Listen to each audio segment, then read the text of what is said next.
Zipper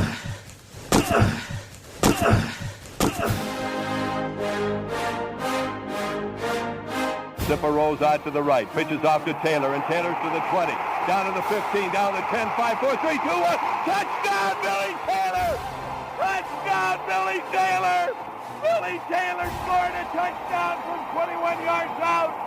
The crowd goes berserk. It was November 22nd, 1969. That they came to Barry, Michigan, all dressed in maize and blue. The words were said, the prayers were read, and everybody cried. But when they closed the coffin, there was someone else inside. Oh, they came to Barry, Michigan, but Michigan wasn't dead. And when the game was over, it was someone else instead. 11 Michigan Wolverines put on the gloves of gray, and as the organ played the victors, they laid Woody Hayes away. Under center is Wangler at the 45. He goes back. He's looking for a receiver. He throws downfield to Carter.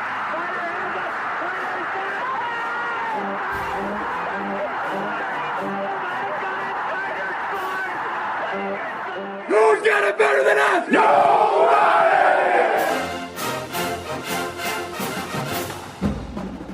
Welcome to the Michigan Man Podcast on Wolverine Sports Radio, a member of the V Sporto Network, and in partnership with SB Nation's Maize and Brew, for Wolverine fans from coast to coast.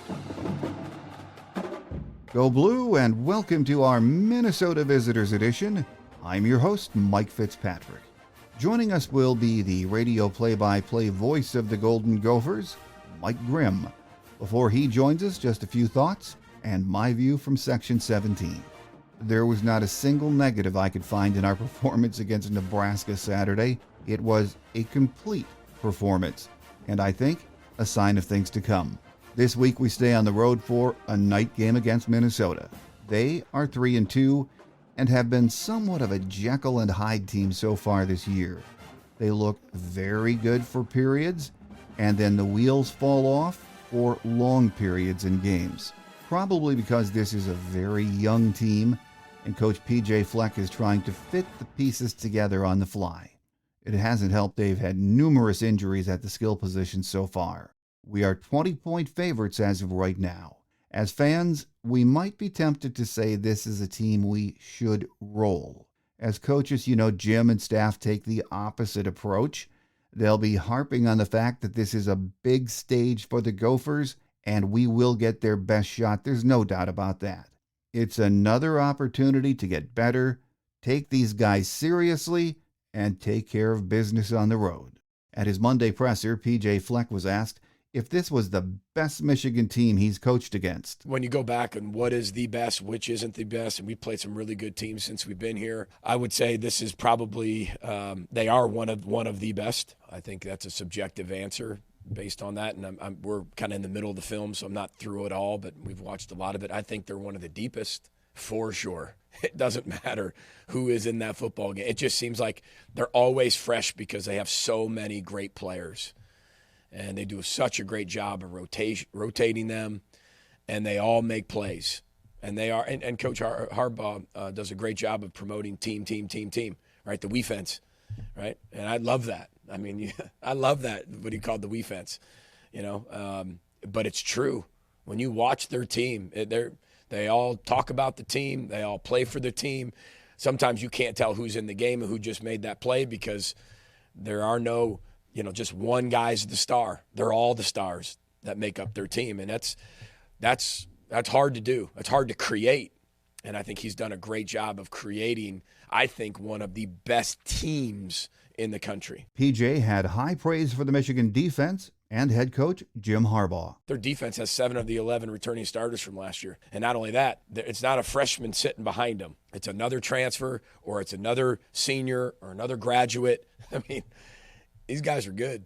He's done a heck of a job building that thing, especially with the way college football's changed, and done a very good job. And he's one of the best in the business at building teams, and anywhere he's been, got a ton of respect for him. One of the best coaches in football, period. He was asked what stands out to him about the play and demeanor of J.J. McCarthy. Well, first of all, I got a chance to recruit J.J., not for very long, but I got a chance to recruit him, and he's very consistent in what he does. You can tell he's an overachiever. He's the ultimate competitor. But not only that, he connects the football team. I mean, every time you watch J.J. McCarthy talk in the media, he's talking about somebody else.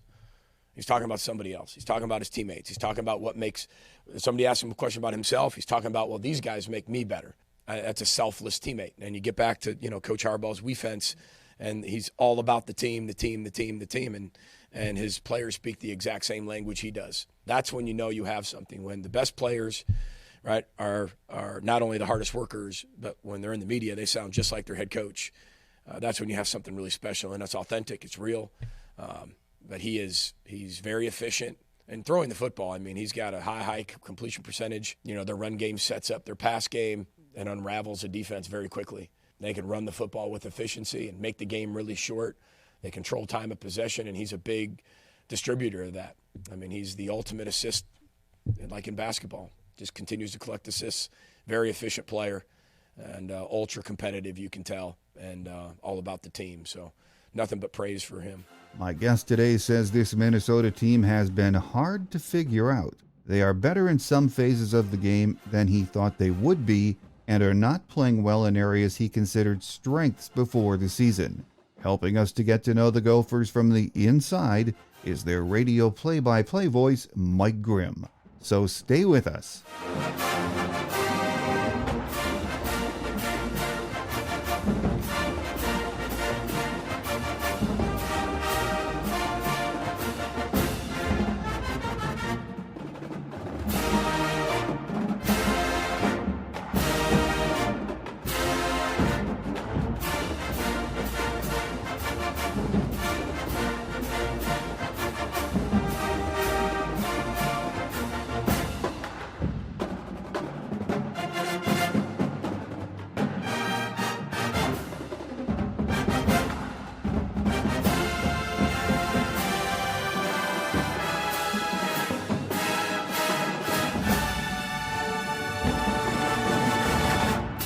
Here with us today, as we get to learn a little bit about Saturday's opposition, is Golden Gopher radio play-by-play voice, Mike Grimm. Great to have you back with us, Mike. Always great to be on. I appreciate it. I'm really looking forward to the game Saturday night here in Minneapolis. Well, I think we all are. Saturday night games always a big deal, and most Michigan fans have been able to catch probably bits and pieces of the Gophers so far this year, so we'd like to learn a little more today if we could. The Gophers moved to 3-2 on Saturday with a homecoming victory against the Ragin' Cajuns of Louisiana, 35-24.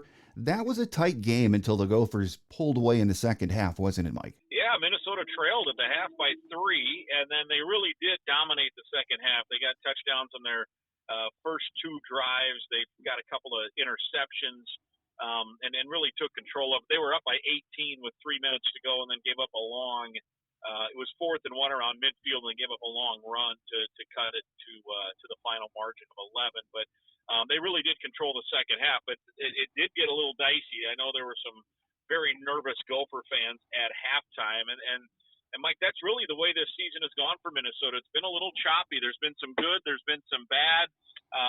There's been some areas where I thought this team would be really strong that they haven't. And then there's been some areas where I thought there'd be, hey, that might be a problem issue, and they've been pretty good. And I think they're still trying to totally find out their identity on offense, what they want to be. And they got into it a little bit more in that second half on Saturday. Well, the Gophers ran for just over 200 yards on Saturday, and the ground game has been very good so far this year. But I know freshman Darius Taylor was out on Saturday, and it was running back by committee, but the 3 guys that got their carries did a good job. Yeah, no question. And I think we'll see more of that even when Taylor comes back. Of course, the Michigan native out of Detroit, Walled Lake High School, had a really good high school career, and the Gophers were able to spot him early in the recruiting process and establish a relationship, and were able to fend off some bigger name brand schools late in that recruiting process after Taylor had such a big senior year. And he's not disappointed. I mean, he got 1 carry in the opener against Nebraska. I think they felt like as a freshman on opening night they wanted to, transition him in slowly. And then the next 3 weeks he was freshman of the week in the Big Ten. He got hurt late in that terrible loss to Northwestern in which Minnesota blew that 21-point lead. And as you mentioned, missed last week. But he has really been a difference maker for this rushing attack. And look, there's no doubt P.J. Fleck wants to run the ball. I think he believes he has a quarterback, and I believe it as well, just watching him and Ethan Kelly-McManus. And this is where I'm talking about. They're trying to really figure out that balance of what their identity should be, because I think they have a quarterback that has a more – I love Tanner Morgan, the guy that had been here for the previous 6 years. But Ethan Kelly-McManus just he has a stronger arm. He's got a little better mobility. And I think there's some areas where they can really like his upside, and people will laugh at this and snicker a little bit right now because Ethan's numbers don't pop off the stat sheet, and they're not that high when you look at other Big Ten quarterbacks in terms of the stats. But look, he's got so much talent. His upside, I mean, he can end up in the NFL. He's just a redshirt sophomore. He's really in his first year of starting, and it takes some time. But I think they're in this kind of crossroads as to what their identity is going to be. I do think they want to throw more. I do think they want to take advantage of a quarterback who's got a few more tools than what they've had in the past. But I also think PJ really wants to keep that identity of running the ball as they did this past week. And so they're still kind of fighting through that. And I think it'll be real interesting, when they're going up against the number 2 ranked team in the country this weekend, as to how they're going to try to attack that really, really good Wolverine defense. Yeah, there's no question Kelly-McManus has one heck of an arm, and the way Minnesota was running the ball on Saturday, the Gophers didn't sling it around too much. He was 12 of 14, 146 yards. If the Gophers decide to open it up and throw the ball more, that is a very talented receiving core, isn't it? They upgraded through the transfer portal for sure. They still have not gotten Chris Altman-Bell back to what we thought he would be. We're a little over a year removed from that horrific knee injury he had last year in the Colorado game and in the non-conference game in September of last year. He did not dress this past week. He's in his 7th year. We thought he would have a bigger factor, but I think between confidence of just trusting the process and trusting the knee and everything else, we just haven't seen much of him. So luckily, PJ Fleck and his staff did dip into the transfer portal, and they were able to upgrade at that spot. Daniel Jackson's a returner. He is their best pass catcher. He had the big toe tap touchdown against Nebraska. He had 2 touchdowns in the game over the win over Louisiana, and he had a touchdown at Northwestern the week before. He finished last year with 2 touchdowns in the bowl game and a touchdown in the regular season finale at Wisconsin. So he's on a nice little heater here. He has kind of been the go-to guy, but they added Corey Crooms from Western Michigan, and we've seen that. Lemeke Brockington, who was coming on strong late last year, he had a touchdown at Northwestern. He suffered an injury. We'll find out more about it here as the week goes on. It looked to be somewhat of a catastrophic leg injury. He got rolled up on. He had to take the cart off the field. Hopefully it was just a precaution, but Elijah Spencer is a transfer from Charlotte who then stepped in for him, and he had a couple of big catches in that second half, and it has been a factor, and he's going to get more playing time as well. So you're right. There's some talented pass catchers. And then the one part of the season that we mentioned, there's been some choppiness to it.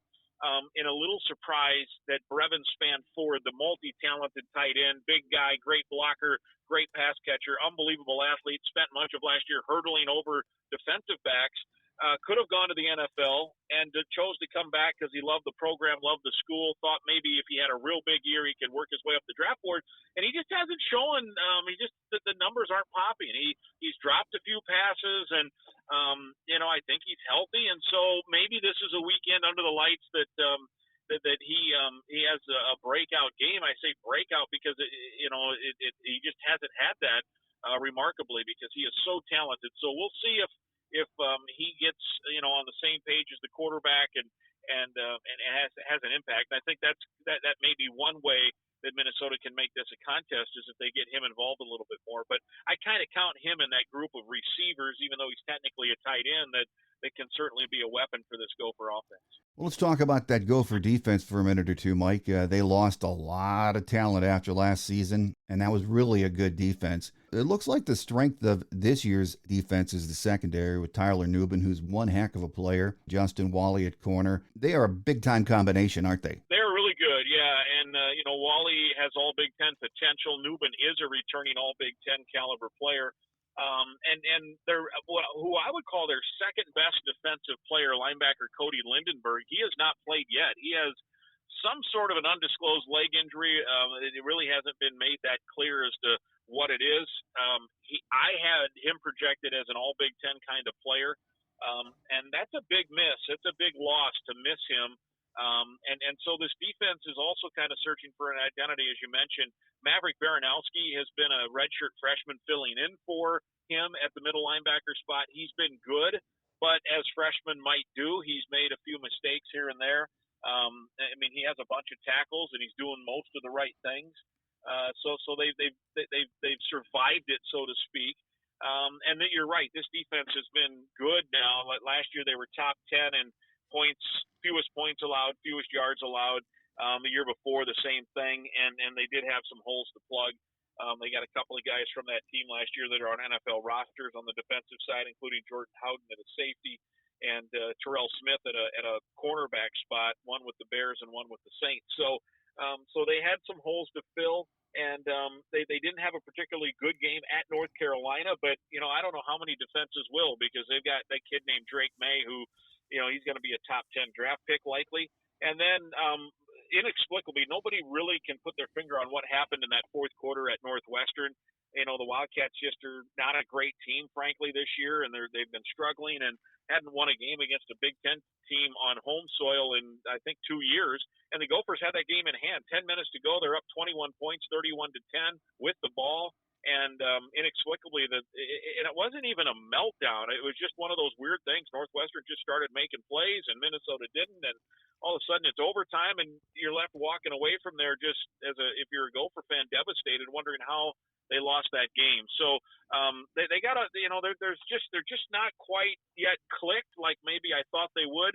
And that makes it a little tricky going against a team that seems to have no weakness anywhere on the field in the Michigan Wolverines. That was a really tough loss, no question, to Northwestern a couple of weeks ago. And I was noticing on some of the message boards there was a lot of chatter from Gopher fans. They were grumbling, I should say, about Coach Fleck. But he's in his 7th season. He's 47-29. Really, that's pretty darn good. But is patience wearing thin in some sectors with PJ and the fan base? Well, I think not. I mean, it shouldn't. It absolutely should not. I mean, what he's doing here at a time in which it's really hard, with transfer portal and name, image, and likeness. If you're not a has, and you're, I don't want to say the Gophers are a has, a have and have not, but it's hard now all of a sudden. I mean, there's fear right now. Darius Taylor has been freshman of the week for 3 weeks, and the Gopher fans are somewhat celebrating that, but also like, who's going to come in and swoop with a pile of NIL money and you're gone. So it's a hard job. It's gotten harder, and you're adding more teams in. So, I think that and look, that was a terrible loss. There's no doubt about it. Fleck would be the first one to tell you it was a bad loss, and sometimes it's just weird stuff happens. I mean, that fourth quarter could play 100 times, and you might only lose 2 of them, honestly. And it just so happened that was one of those nights. And so, yeah, fans were mad about that, and hopefully they understand that occasionally those that can happen, and it did, and you got to move on. And it's year 7, and I think the knock on Fleck so far has been this, that he has had some opportunities to get to the Big Ten championship game. They've contended into November really in 5 of the last 6 years. The COVID year was a crazy year. Michigan saw that, right? And we here in Minnesota saw that. It was just one of those weird years. The Gophers were terrible in defense to start that COVID year, and then by the end of the year were pretty salty defensively. And so there you go. And so outside of that year, Minnesota's been in the thick of it, heading right into the last week or 2 in November, and they just haven't been able to push past it. And in some cases, it's due to just dumb luck. Quite frankly, the Gophers, I'll say this, having been around now here, this program for 18 years, if there is some program that's due a good bounce, a good break, something lucky to happen to them, it's these guys. They have been through a lot over the years, frankly, in both football and basketball, in terms of the weird injury situations and the weird breaks and the weird stuff that happens, some self-inflicted and some just dumb luck. Even last year, weird enough, Mike, the Gophers with a couple of weeks left looked to be in the driver's seat, and then Morgan gets hurt, and they lose a couple of games, including the whiteout game, and Purdue looks to be out of it as well. All Iowa has to do is end up beating Nebraska at Kinnick, and they don't, and Purdue kind of backs its way into the Big Ten championship game. Well, Minnesota was in a similar boat the year before. All Iowa had to do Nebraska. Minnesota's in the championship game. If Nebraska holds a late fourth quarter lead in Lincoln on Iowa, and Iowa blocks a punt to help win the game in the fourth quarter, Yeah. and both those things are out of their control. And both, now I'm not saying last year Minnesota could have gotten in, but I'm saying Minnesota was kind of in the same boat as Purdue was last year, and the year before Iowa didn't cooperate, and the next year they did cooperate with the team waiting for good things. And you played yourself into that weird position where you had to get some help. And so some of it's just been kind of dumb luck. Some of it's been self-inflicted. And I think if there's been a knock, it's been in a Big Ten West that's been highly winnable, and with a couple of schedules that have been fairly soft, they just haven't quite pushed on. But again, given the history, Minnesota in the last 3 seasons, non-COVID, 11 wins, 9 wins, and 9 wins. That's nothing to fire a coach over. No, I agree with you 100%. I think he's done an outstanding job. And this week, as Jim Harbaugh always says, every Saturday is another opportunity to get better. And we've got a big night game in Minneapolis on Saturday. And we all know night games, they're a different animal. The crowds are louder. It's a big coast-to-coast game. P.J. Fleck is a great motivator. We know that. And I'm sure he knows, and he'll impress upon the Gophers this week that this is the big stage, and it would be huge for his program to get a W over Michigan, wouldn't it? It would, and I'm interested to see how P.J. Fleck approaches it, quite honestly. He was a graduate assistant at Ohio State back in '06, and he really took a lot from Jim Tressel as a young GA. And so there's a conservative nature to him. There's some risk-adverse nature to him. And I'm curious to see what his approach will be as a nearly 20-point underdog this weekend. Will he take some chances? I mean, I think to win that game, you got to play. On one hand, you got to probably play a perfect game and hope Michigan, sleepwalks a little bit. And that's not, you can't expect that. But if we're talking Sunday that Minnesota pulled the upset, those might be some storylines, and you got to hope that that's the case. And then the question is, you can't make many mistakes. So do you play it closer to the vest? Or because you can't make many mistakes when you're a big underdog, do you say, throw caution to the wind, and if it's 4th and 4 at midfield, you go for it? Do you send everybody to block a punt? Do you blitz all night? I don't know. They're watching the film and they're doing that, but I do think it'll be an interesting observation to see how the coaching staff, led by P.J. Fleck, approaches this game on Saturday night to try to pull off what would be a pretty sizable upset, certainly the biggest upset in Fleck's time at Minnesota. Oh, absolutely. Final question before we let you get away, Mike, and you and I have talked about this in the past, but the other great thing about this game, to a lot of us anyway, it's one of the great trophy games in college football, the battle for the Little Brown Jug, and I know both teams are going to learn a lot about that this week, but watching promos for the game, and reading some of the early matchup articles, I have not seen that mentioned once. And do you think this younger generation of fans is sort of losing interest in some of these great traditions like the Little Brown Jug? Yeah, I hope not. I think part of it, too, is they just don't play every year now, So I'm even trying to think the last time these two teams played was, 2020? Well, it was 2020, the COVID year, but no fans were able to go. That was the opener. And then before that was it 2017 maybe, where, forever in the old Big Ten, you play every year. Michigan, I think, is once. I mean, it's crazy. They've won like 44 of the last 47 or 50, something like that in this. But I hope not.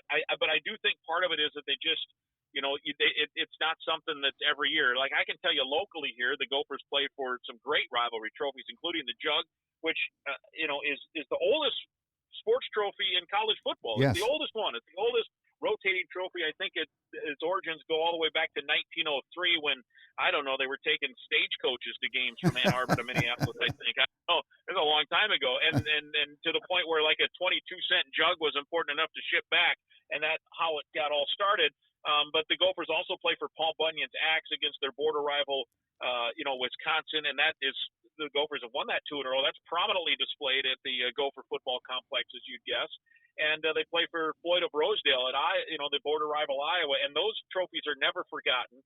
I think there is something to the fact, and those rivalries happen every year. I do think there's something to the fact that now with this newfangled Big Ten, and it's only going to get worse now with 18 teams next year, where the Gophers and Michigan might only play twice every 8, 9, 10 years, depending on how the schedule unfolds. And so I would blame it more not on the younger generation, but more on the fact that just it's the way college football is headed, in that they're just not playing that thing every year. But I can tell you this, on our radio broadcast last week, the Little Brown Jug had a prominent role in our post-game show in promoting, looking ahead to this game on Saturday, because I love it. And the Gophers haven't had it very often, so it even makes it more special if somehow they would be able to keep it here in Minnesota on Saturday night. Both fan bases love it. It's going to be another chance for the Little Brown Jug on Saturday night, on a night game in Minneapolis on the coast-to-coast stage, so I'm looking forward to it. Here with us today has been Golden Gopher radio play-by-play voice Mike Grimm.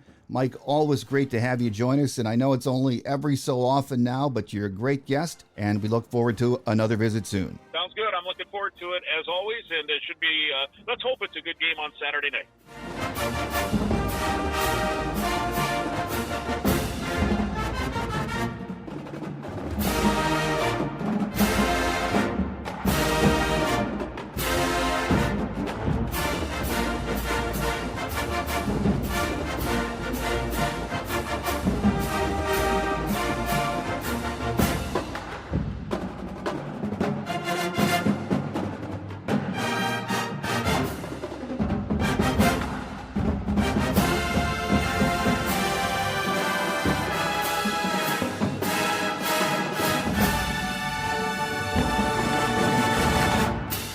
On Quick Hits today, on our Thursday Michigan Game Day show, we'll have any injury news we can get our hands on, a weather update for Saturday night, and some interesting game day notes as usual. Our guest will be senior editor John Borton from the Wolverine magazine. That does it for another visitor's edition of the show. I'm your host, Mike Fitzpatrick. Have a great Wolverine week, everyone. Until we meet again on Thursday, take care. And as always, go blue. Thanks for joining us today on The Michigan Man, here on Wolverine Sports Radio, a member of the V-Sporto Network, and in partnership with SB Nation's Maize and Brew. Our listener lines are open 24/7 for your calls at 313-263-4842. That's 313-263-4842. Or email us at themichiganmanpodcast@yahoo.com. That's the Michigan Man Podcast at yahoo.com. The Michigan Man Podcast is produced at the studios of Robin Lynn Productions, Allen Park, Michigan, and is not affiliated with the University of Michigan. Go Blue!